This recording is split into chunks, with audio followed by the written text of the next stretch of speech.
General Amelia Grant was one of the few four-star female generals in the country, respected, fierce, and known for never backing down from a mission.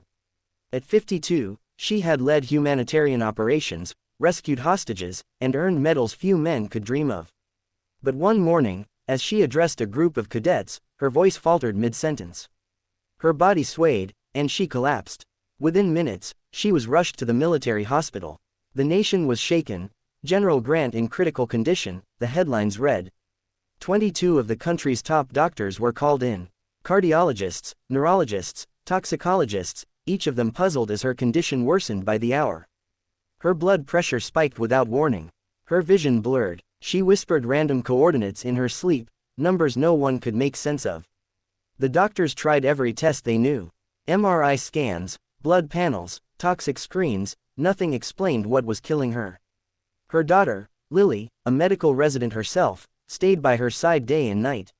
"Mom, please," she whispered, holding her mother's hand. "You've survived war zones. You'll survive this." But the general's breathing grew weaker. She slipped in and out of consciousness, muttering strange words, "Janitor, locker, number 43. Everyone thought it was meaningless delirium. Everyone except one man. Ethan Miller, a single dad and night shift janitor at the hospital, had been quietly mopping floors outside her room. He wasn't a doctor, but years of working in the hospital had made him observant. He noticed what others didn't, the subtle things. And that night, as he emptied a trash bin from General Grant's room, he saw something that froze him. A small, crumpled paper towel at the bottom of the bin, stained not just with blood, but with something metallic and greenish. Ethan frowned. He'd seen that color before, but where? Then he remembered, 6 months ago, a patient in the chemical research wing had the same strange residue on his skin after being exposed to a rare military-grade biopolymer. Ethan's pulse quickened. What if General Grant wasn't sick, but poisoned? He hesitated. He was just a janitor. Who would believe him over 22 of the best doctors in the country? But something deep in his gut told him he was right. He had to act, before it was too late. The soft hum of hospital machines filled the sterile room. Monitors blinked in rhythmic pulses, reflecting the fragile heartbeat of General Amelia Grant, the woman who had survived war zones, but now lay helpless in a bed. Ethan Miller stood in the corner, his mop leaning against the wall, his eyes fixed on the sleeping general. He couldn't shake the feeling that something about her condition wasn't natural. Hours ago, he had seen that faint green residue in her trash bin, something no ordinary patient should have. And that memory still gnawed at him. He'd seen that same residue once before, in the lab where an engineer was nearly killed by exposure to a classified biopolymer. Ethan had cleaned the aftermath himself, his gloves sticky with that same faint metallic green dust. Could this be the same thing? He whispered to himself. He looked around. No one paid attention to him. To the doctors and nurses, he was invisible, a janitor in an old blue uniform. But he saw everything. Which doctors argued, which machines beeped irregularly, which patients seemed forgotten.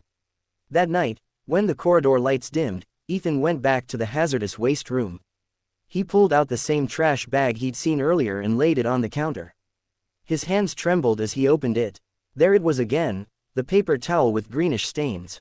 He held it under the flashlight, watching the shimmer. His mind raced. If he was right, General Grant wasn't dying of an illness, she was being poisoned by contact with this material. But who would believe him? 22 doctors had already examined her. He was just a single dad trying to make ends meet. He thought of his daughter, Mia, 7 years old, sleeping in their small apartment across town. Her mother had died years ago after a misdiagnosed infection, and no one had listened when Ethan begged the doctors to double-check her results. He had sworn that day never to ignore his instincts again. Ethan's jaw tightened. Not this time. He rushed to the nurse's station. "I need to talk to Dr. Ross. Right now," he said, his voice urgent. The young nurse behind the counter blinked, confused. "Sir, visiting hours are over. I work here," he interrupted, showing his ID. "I think I know what's wrong with General Grant." The nurse frowned. "You're a janitor. I'm also the guy who cleans the chemical labs. I know what Alpha X9 residue looks like." "Alpha what? Please," he pleaded. "Just tell Drive Ross, or her daughter, Lily Grant. I don't care who. Someone needs to hear this." The nurse hesitated, seeing the desperation in his eyes. Finally, she picked up the phone. Minutes later, Ethan was led into the ICU, where Drive Ross stood beside the bed, reviewing charts. Lily sat at her mother's side, her eyes red from crying. "What is this about, doctor?" Ross asked, clearly irritated. Ethan held up the towel inside a plastic bag. "I found this in her trash. The residue, see that green shimmer? That's Alpha X9, a military biopolymer. It's used in armor development. It's toxic if it enters the bloodstream." Ross sighed. "Mr. Miller, we appreciate your concern, but this is not." "Listen," Ethan cut in. 6 months ago, a technician was exposed to it in the lab. He had the same symptoms: seizures, blood pressure spikes, organ failure. You're treating her for a medical condition when she's suffering from a chemical one." Lily's eyes widened. "Wait, Alpha X9. That's part of the Phoenix Armor project, the same one Mom was testing before she collapsed." Ross frowned. "That's classified military tech. Are you sure about this, son?" "Positive," Ethan said firmly. "It seeps through fabric, binds to the bloodstream, and causes neurological collapse. Standard tests don't detect it because it mimics autoimmune responses." Lily turned to Dr. Ross. "We have to test her blood for nanofibers." Ross hesitated. "That test requires clearance." "Then use mine," Lily snapped. "I'm her daughter." Within an hour, the results came back. The room fell silent. Under the microscope, tiny, glowing filaments, Alpha X9 biopolymer fragments, floated in the general's blood sample.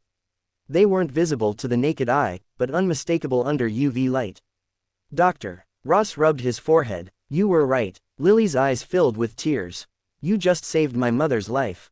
The team moved quickly. They administered chelating agents to bind the metals and injected enzyme blockers that neutralized the biopolymer. For hours, the room buzzed with urgency. Ethan stayed near the doorway, silent, watching. At dawn, after what felt like an eternity, the monitors steadied. The general's breathing evened out. Her pulse grew strong again. When she opened her eyes, Lily gasped. "Mom." Amelia blinked, confused but alive. Where am I?" "You're safe," Lily whispered, clutching her hand. "You're going to be okay." The next morning, General Grant insisted on speaking to the man who had saved her. Ethan was called into her room, awkwardly clutching his cap in his hands. "You're the janitor," she said weakly, but with a hint of a smile. "Yes, ma'am," Ethan replied quietly. "Just trying to help. I heard you noticed what no one else did. That takes courage, and heart." He shrugged. "Sometimes you just see what others overlook." Her smile widened. "You'd make a fine soldier." He chuckled softly. "No, ma'am, I already have a battle, raising my daughter." That answer made her eyes soften. Within days, the story spread across the hospital, then across the nation. Headlines read, "Janitor solves mystery that 22 doctors missed." "Single dad saves life of 4-star general." But behind the celebration, a deeper investigation began. Military officials combed through her personal equipment. They discovered microscopic traces of Alpha X9 woven into the seams of her uniform, something that shouldn't have been possible unless deliberately planted. It was no accident. Lily and the investigators pieced it together. Someone inside the defense program had sabotaged the general's armor prototype to frame her for its failure. Her death would have silenced her report about safety flaws that could have cost soldiers' lives. It was an inside job. Ethan was called in again, this time to testify. His observation had cracked open a conspiracy that reached into the highest ranks of military research. Arrests followed. Careers ended. The truth was ugly, but it set things right. General Grant recovered slowly, but she made sure Ethan never went unnoticed again. One morning, she invited him to a press conference at the Pentagon.